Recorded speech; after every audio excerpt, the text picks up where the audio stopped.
జ్ఞానానందమయం దేవం నిర్మలస్ఫటికాకృతిం ఆధారం సర్వవిద్యానాం హయగ్రీవముపాస్మహే. సుప్రభాతం ఛానల్ ప్రేక్షకులందరికీ నమస్కారం. మాసఫలం కార్యక్రమానికి స్వాగతం. 2025 ఫిబ్రవరి మాసంలో సింహరాశి వారి యొక్క మాస ఫలితాలు. ఈ సింహరాశి వారికి ఈ ఫిబ్రవరి మాసంలో 4 గ్రహాలు అనుకూలంగా సంచరిస్తున్నాయి, 4 గ్రహాలు ప్రతికూలంగా సంచరిస్తున్నాయి. అనగా మిశ్రమ ఫలితాలు రావడానికి అవకాశం ఉంది. సింహరాశి వారికి 50% శుభఫలితాలు ఫిబ్రవరి మాసంలో వస్తాయని చెప్పుకోవచ్చు. జన్మరాశ్యాధిపతి అయినటువంటి సూర్య భగవానుడు ఫిబ్రవరి నెల 13 వరకు షష్టమ భావమైనటువంటి మకర రాశిలో ఆయన సంచారాన్ని కొనసాగించడం వల్ల పోటీ ప్రపంచంలో ఈ సంవత్సరం మీరు ఈ మాసంలో మంచి విజయాలను అందుకోగలుగుతారు. ఒక గట్టి పోటీని ఎదుర్కొని విజయాన్ని సాధిస్తారు. ఒక కోర్టు కేసులో నుంచి కూడా మీరు బయటపడేటువంటి వాతావరణం కనిపిస్తుంది. అలాగే కొంత రుణాలు తీర్చుకోగలుగుతారు, కొంత ఆదాయాన్ని పొందగలుగుతారు, శత్రువుల మీద విజయాన్ని పొందగలుగుతారు, నూతన అవకాశాలను కూడా మీరు అందుకోగలుగుతారు. రాజకీయ నాయకులకి మరింతగా నూతన అవకాశాలు రావడానికి అవకాశం ఉంది. తండ్రి గారి విషయంలో పూర్తి సహకారం ఉంటుంది. ప్రభుత్వం నుంచి కూడా సహకారాన్ని పొందగలుగుతారు. విద్యార్థులు నూతన ఉద్యోగాలు పొందడానికి మంచి విజయాన్ని పొందగలుగుతారు. ఇక చతుర్థ భాగ్యాధిపతి అయినటువంటి కుజుడు లాభభావంలో మిథున రాశిలో సంచారం కొనసాగిస్తున్నాడు కనుక ఈ సింహరాశి వారికి కుటుంబపరమైనటువంటి అవసరాల కోసం భూములు కొనుగోలు చేయడం కానీ, భూములు అమ్మకాలు చేయడం కానీ, లేకపోతే వాహనాలు కొనుగోలు చేయడం కానీ, వాహనాలు అమ్ముడు చేసే విధానం కానీ కనిపిస్తుంది. అలాగే వాటి వల్ల లాభాలు అందుకోగలుగుతారు. కోర్టు వివాదాలు కానీ ఇతరతర సమస్యల నుంచి పరిష్కరించుకుని మీరు విజయాన్ని, లాభాలని పొందగలుగుతారు. శత్రువులు సైతం మిత్రులుగా మారే వాతావరణం కనిపిస్తుంది. ద్వితీయ లాభాధిపతి అయినటువంటి బుధుడు ఈ నెలంతా కూడా షష్టమ భావంలోను అనగా మకర రాశిలోను, సప్తమ భావంలోను కుంభరాశిలో సంచారం కొనసాగించడం వల్ల మీ మాటకు విలువ పెరుగుతుంది. సమాజంలో గుర్తింపు తెచ్చుకోగలుగుతారు. వ్యాపారాన్ని అభివృద్ధి పదవిలో ముందుకు నడిపించే లాభాలు అందుకోగలుగుతారు. నూతన వ్యాపారాలు ప్రారంభించి మీరు విజయాన్ని పొందగలుగుతారు. అలాగే ఆర్థిక విషయాలలో కూడా మీరు అనుకూల వాతావరణాన్ని ఈ మాసంలో చవి చూస్తారు.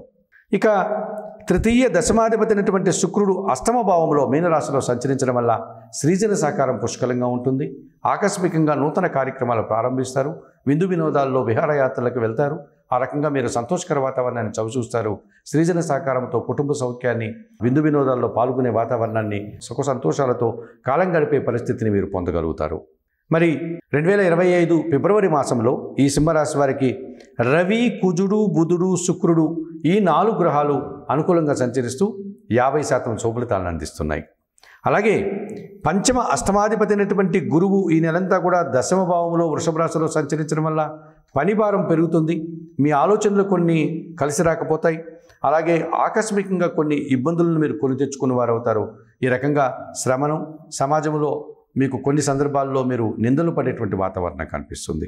సప్తమాధిపతి అయినటువంటి శని భగవానుడు సప్తమ భావంలో అనగా కుంభరాశిలో ఆయన సంచారం కొనసాగించడం వల్ల శని భగవానుడు సప్తమ భావంలో సంచారం కొనసాగించడం వల్ల కొన్ని విషయాల్లో మీరు వెనకడుగు వేస్తారు. అనుకున్నంతగా విజయాన్ని పొందలేకపోతారు. అలాగే జీవిత భాగస్వామితో కానీ, వ్యాపార భాగస్వాములతో కానీ మీరు అభిప్రాయ భేదాలు పొందడానికి అవకాశం కనిపిస్తుంది. ప్రభుత్వానికి కట్టాల్సిన పన్నుల విషయంలో మీరు ఆలస్యం కావడం వల్ల కూడా అపరాధ రుసుం కట్టాల్సిన వాతావరణం కనిపిస్తుంది.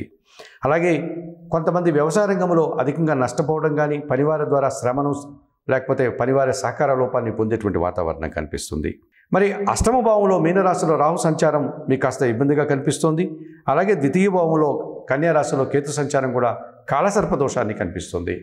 ఈ అష్టమ భావంలో రాహు సంచారం వల్ల కొత్త దురాశాపరులు, అవినీతి పరుల యొక్క సహకారంతో మీరు కొన్ని సమస్యలు కొని తెచ్చుకునే వారు అవుతారు. దుబారా ఖర్చులు చేస్తారు. కొన్ని విషయాల్లో నిందలు పడతారు. ఈ రకమైనటువంటి సమస్యలు మీరు ఎదుర్కోక తప్పదనిపిస్తుంది. ద్వితీయంలో కేతు సంచారం వల్ల కుటుంబపరంగా కానీ, వ్యక్తిగత విషయాల్లో కానీ కొన్ని విషయాల్లో మీకు నిరాశ ఎదురవుతుంది. భగవంతునికి సంబంధించిన ఆశీస్సులు కూడా మీకు అనుకున్నంతగా అందకపోతాయి. ఈ రకంగా కొన్ని ఆటంకాలను మీరు ఎదుర్కోక తప్పదనిపిస్తుంది. 2025 ఫిబ్రవరి మాసంలో ఈ సింహరాశి వారు తప్పనిసరిగా ద్వితీయ కేతు దోషం నుంచి బయటపడడానికి, అష్టమ రాహు దోషం నుంచి బయటపడడానికి శ్రీకాళహస్తీశ్వర ఆలయానికి వెళ్ళి అక్కడ అందుబాటులో ఉండే రాహు కేతు పూజలను నిర్వర్తించుకోండి. అంత దూరం వెళ్ళలేని వారు కేతు దోషం నుంచి బయటపడడానికి నిత్య గణపతి ఆరాధన చేయండి. రాహు దోషం నుంచి బయటపడడానికి కనకదుర్గాదేవి ఆలయానికి వెళ్ళి కుంకుమార్చన లాంటి పూజాది కార్యక్రమాలు నిర్వర్తించండి. ఇక సప్తమ శని దోషం నుంచి బయటపడడానికి శనివారం రోజు ఆంజనేయ స్వామి ఆలయానికి వెళ్ళి స్వామివారికి అందుబాటులో ఉన్నటువంటి అర్చనాది కార్యక్రమం కానీ, తమలపాకుల పూజ కానీ నిర్వర్తించండి. సుందరకాండ పారాయణం చేయండి. అలాగే దశమ భావంలో గురు సంచారం మిమ్మల్ని ఇబ్బందిగా కనిపిస్తుంది కనుక దత్తాత్రేయ స్వామిని దర్శించి స్వామివారికి అక్కడ అందుబాటులో ఉండే పూజాది కార్యక్రమాలు నిర్వర్తించండి. గురు చరిత్ర పారాయణం చేయండి. కొన్ని శనగలను గురువులకు దానం చేయండి.